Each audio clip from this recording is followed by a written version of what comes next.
Assalamualaikum warahmatullahi wabarakatuh. Nama saya Bella Duki Brianti, lokal 6 MPIC, NIM 2018-153-1069, mata kuliah Manajemen Pusat Sumber Belajar. Materi yang ke-9 yaitu pembelajaran berbasis web sebagai pusat sumber belajar. Pertama-tama kita jelaskan dulu apa itu pembelajaran berbasis web. Pengertian web secara teknologi, website adalah kumpulan dari halaman situs yang terangkum dalam sebuah domain atau subdomain yang tempatnya berada di dalam World Wide Web, di dalam internet. Web merupakan kumpulan-kumpulan dokumen yang banyak tersebar di beberapa komputer servers yang berada di seluruh penjuru dunia. Faktor utama yang membuat website begitu cepat dikembangkan adalah karena penyebaran informasi melalui website sangat cepat dan mencakup area yang luas mendunia, tidak dibatasi oleh jarak dan waktu. Di samping itu, saat ini juga lagi tren pembukaan website pribadi atau blog. Adapun web menurut sifatnya adalah website dinamis, merupakan website yang menyediakan konten atau isi yang selalu merubah-rubah setiap saat. Misalnya website berita seperti detik.com, kompas.com, dan lainnya. Website statis merupakan website yang kontennya sangat jarang diubah. Misalnya website profil organisasi. Adapun kalau ditinjau dari segi tujuan, maka bisa dibagi menjadi beberapa website. Yang pertama, personal website yang berisi informasi secara pribadi.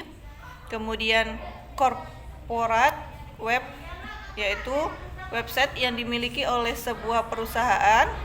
Kemudian ada portal web, website yang mempunyai banyak layanan, mulai dari layanan berita, email, dan jasa-jasa lainnya. Kemudian ada forum web, sebuah web yang bertujuan sebagai media diskusi. Konsep pembelajaran konsep pembelajaran berbasis web. Pembelajaran berbasis web merupakan suatu pembelajaran yang bisa diakses melalui jaringan internet. Pembelajaran berbasis web yang populer dengan sebutan web-based training, atau kadang juga disebut dengan web-based education, dapat didefinisikan sebagai aplikasi teknologi web dalam dunia pembelajaran untuk sebuah proses pendidikan. Secara sederhana dapat dikatakan bahwa semua pembelajaran yang memanfaatkan teknologi internet dan selama proses belajar disarankan terjadi oleh yang mengikuti, maka kegiatan ini dapat disebut sebagai pembelajaran berbasis web. Kemudian pembelajaran berbasis web dapat menerapkan e-learning. Pembelajaran berbasis web merupakan salah satu jenis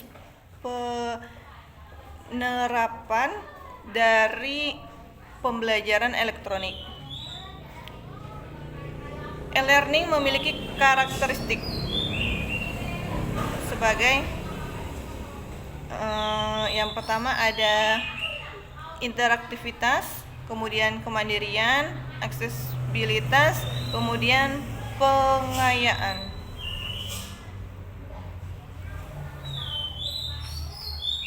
Prinsip utama yang tidak harus ada dalam pembelajaran berbasis web diantaranya yaitu interaksi berarti kapasitas komunitas dengan orang lain yang tertarik pada topik yang sama atau menggunakan pembelajaran berbasis web yang sama.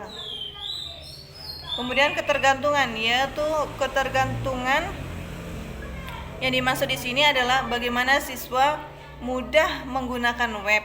Terdapat dua elemen penting dalam prinsip ketergunaannya ini, yaitu konsisten dan kesederhanaan. Intinya, dalam bagaimana perkembangan pembelajaran berbasis web ini menciptakan lingkungan belajar yang konsisten dan sederhana, sehingga siswa tidak mengalami kesulitan baik dalam proses pembelajaran maupun navigasi konten. Kemudian yang ketiga ada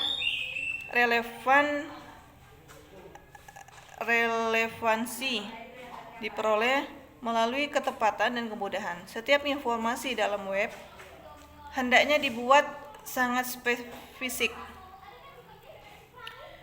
untuk meningkatkan pemahaman pembelajaran dan menghindari bias. Menempatkan konten yang relevan dan konteks yang tepat pada waktu yang tepat adalah bentuk seni tersendiri dan sedikit mengembangkan e-learning yang berhasil melakukan kombinasi. Faktor pendukung kelancaran pembelajaran berbasis web meliputi yang pertama ada menikmati pengguna dengan internet. Harus menikmati pengguna internet, peserta didik sering menggunakan internet, maka pengajar harus mengikuti tren dalam desain dan informasi.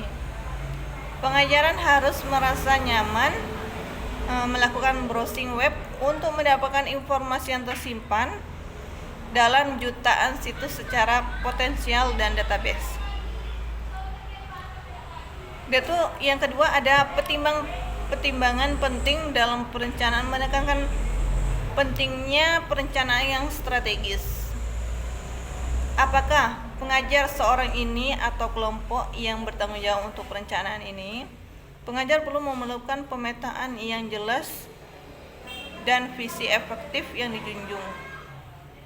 Doni menyerahkan bahwa penyerahan yang strategis suatu tim terdiri dari teknologi, administrator, ahli-ahli penyampaian materi, dan tujuan pemakaian. Kemudian ada pengimplementasi kurikulum. Setelah kurikulum dan desain website dibuat, perencanaan tahap selanjutnya adalah implementasinya. Pengajar harus memahami bagaimana mengoperasikan pembelajaran online dan membuat alasan mengapa mengajar merencanakan dengan cara tertentu. Sekian penjelasan materi 9. Saya akhiri. Wassalamualaikum warahmatullahi wabarakatuh.